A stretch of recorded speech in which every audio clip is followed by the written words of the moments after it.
তোমার সাহস তো কম নয়। ইন্ডাস্ট্রিয়ালিস্ট বিকাশ মিত্রকে তুমি ফোন করে হুমকি দিচ্ছ যে তার ছেলেকে তুমি কিডন্যাপ করবে। সাহসের এখনো কিছুই দেখেননি, সময় হলেই আমরা আমাদের সাহস দেখাবো। দেখো, সত্যের অনুসন্ধান করাটা তো কোনো খারাপ জিনিস নয়। আর সোম আমি দেখেছি রাতুলের উপর প্রচন্ড ভাবে ডিপেন্ড করে ওই আগের কেসটাতে। হ্যাঁ কি গো, খাওয়া দাওয়া করেছো? হ্যাঁ করেছি। আর না করে থাকলেও তুমি কি আমার জন্য খাবার নিয়ে আসবে? তুমি যা ব্যস্ত এখন তোমার মেজো ছেলেকে নিয়ে। এই এই আবার শুরু করেছো? হ্যাঁ করেছি, শুরু করেছি। রমলা, তোমার ভালোর জন্যই কিন্তু আমি বলছি, তোমার মেজো ছেলেকে বেশি প্রশ্রয় আর দিও না, এরপরে তুমি কিন্তু মুশকিলে পড়ে যাবে। কেন? আমার মেজো ছেলে আবার কি করেছে তোমার? সে তো তোমারই ব্যবসা দেখাশোনা করছে। আজ যে তোমার ব্যবসার এত রমরমা, সব ওই মেজো ছেলের জন্য। তাই নাকি? তো এই কথা তোমাকে বললে? ও তোমার মেজো ছেলে বুঝি? হ্যাঁ, বাহ বাহ। সত্যি রমলা, তুমি না ঠিক আগের মতোই বোকা রয়ে গেলে। আরে সে বললো আর তুমি তাই মেনে নিলে? হ্যাঁ, খোঁজ খবর করার কোনো চেষ্টা করলে না, প্রয়োজনও বোধ করলে না। কিসের খোঁজ খবর নেব শুনি? তোমার মেজো ছেলে যা বলছে সেটা সত্যিই না মিথ্যে, তারই খোঁজ খবর নেওয়ার কথা বলছি, বুঝলে বাবা? ও এসো এসো, বসো, এসো বসো। বাবা, আমার তোমার সাথে কিছু কথা ছিল। হ্যাঁ বলো না, বলো। মানে দেব সম্পর্কে কিছু কথা বলতে চাই। কেন? দেব আবার কি করলো? মা, আমি বলছিলাম কি এবার দেবের বিয়ের ব্যবস্থা করো। বিয়ে? হঠাৎ বিয়ে কেন? না আসলে ওর তো বিয়ের বয়স হয়ে গেছে, সেই জন্য বলছিলাম। তো দেবের এখন কত কাজের চাপ তা তুই জানিস? বাবা, দেবের যদি এখনই বিয়ের ব্যবস্থা না হয় তাহলে কিন্তু সামনে খুব বিপদ।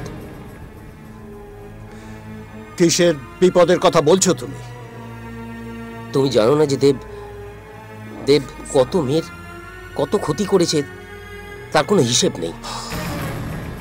এখনই যদি এর প্রতিকার করা না হয় তাহলে কিন্তু আমাদের পরিবারের কলঙ্ক সবাই জানতে পেরে যাবে, আর তখন কিন্তু আমরা কাউকে মুখ দেখাতে পারবো না।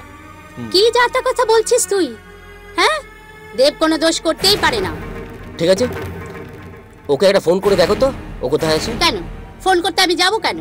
ও বেরোবার সময় আমাকে বললো অফিস যাচ্ছি, অফিসেই থাকবে, আবার কোথায় যাবে? আরে বাবা, একটা ফোন করে দেখোই না, যদি অফিসে থাকে তাহলে তোমারও শান্তি আমারও শান্তি।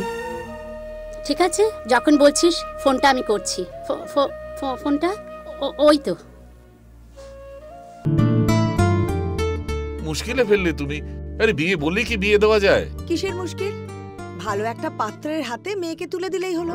ওহো, পাত্র কি আকাশের তারা নাকি যে খস করে খসে পড়বে আর ফস করে অমনি বিয়ে হয়ে যাবে? আরে দেখে শুনে একটা ভালো ছেলে খুঁজতে হবে তো নাকি? তোমায় কিচ্ছু খোঁজাখুঁজি করতে হবে না, পাত্র আমি খুঁজে রেখেছি, শুধু তোমাকে কষ্ট করে কথাটা একটু পারতে হবে। তো বলো সেই মহান ব্যক্তির কে? তোমার বন্ধু বিকাশ বাবুর ছেলে অংশু। এত ভালো ছেলে, কি মিষ্টি ব্যবহার, স্কলার ছেলে, কোনো তুলনাই হয় না। তবে বিকাশ বাবু যদি রাজি থাকেন। কথাটা তো মন্দ বলনি, আগে তো আমার মাথায় আসেনি। হ্যাঁ হ্যাঁ, অংশ তো খুবই ভালো ছেলে, আর শিলার সঙ্গে ওর বন্ধুত্বটা বেশ গাঢ়, মানে দুজনে দুজনকে তো খুব ভালো করে চেনে। হ্যাঁ, এটা নট এ ব্যাড আইডিয়া, মানাবেও ভালো। তবে তবে কি আবার? না মানে দেখো, শিলার মতটা একবার নেওয়া দরকার। আফটার অল আজকালকার মেয়ে, তার তো একটা নিজস্ব মতামত থাকতে পারে। সে তুমি যা খুশি করো, তবে দেরি করো না, তাড়াতাড়ি কিন্তু বিকাশ বাবুর কাছে কথাটা পারবে। হ্যাঁ,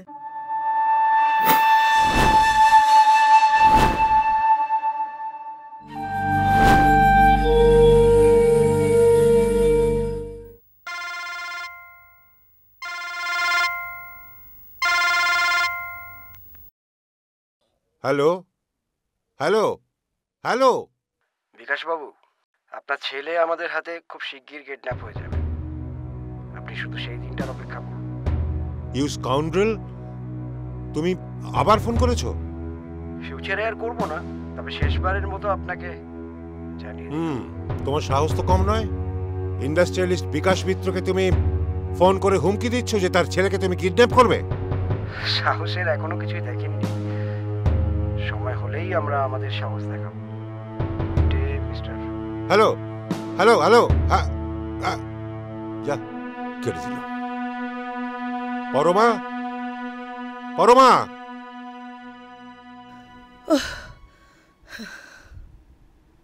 কি ব্যাপার? এই বাইরের আকাশ এত পরিষ্কার দেখতে পাচ্ছি, কিন্তু ঘরের মধ্যে এরকম একটা মেঘলা মেঘলা ভাব কেন? সাত সকালে কাব্য করে কথা না বলে খবরের কাগজে মুখটা না গুজে বসে থেকে চোখ আর কান একটু সজাগ রাখো, তাহলেই বুঝতে পারবে তোমার ভাষায় মেঘলা মনোভাবের কারণটা কি। ওরে বাবা, এ বাড়িতে তুমি চোখ কান খুলে রাখলেই হবে।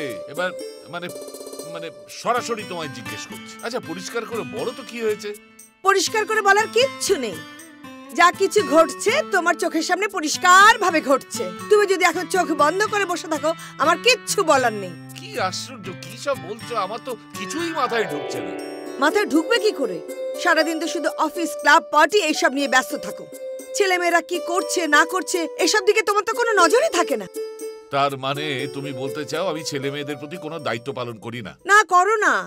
ছেলে মেয়েদের কোনো খবরই তুমি রাখো না, তারা ঠিক করছে কি ভুল করছে কোনো খেয়ালই তোমার থাকে না।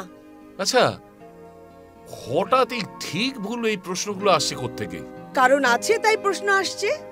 তোমার ছেলে তো এখন নিজেকে জেমস বন্ড ভাবতে শুরু করে দিয়েছে। তিনি সারাক্ষণ টিভিতে বসে জেমস বন্ডের সিনেমা, ফেলুদা, ব্যোমকেশ বক্সী এইসব দেখে বেড়াচ্ছে। বুঝেছো?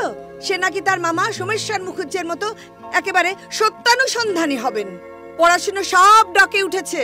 এই তো এই ব্যাপার।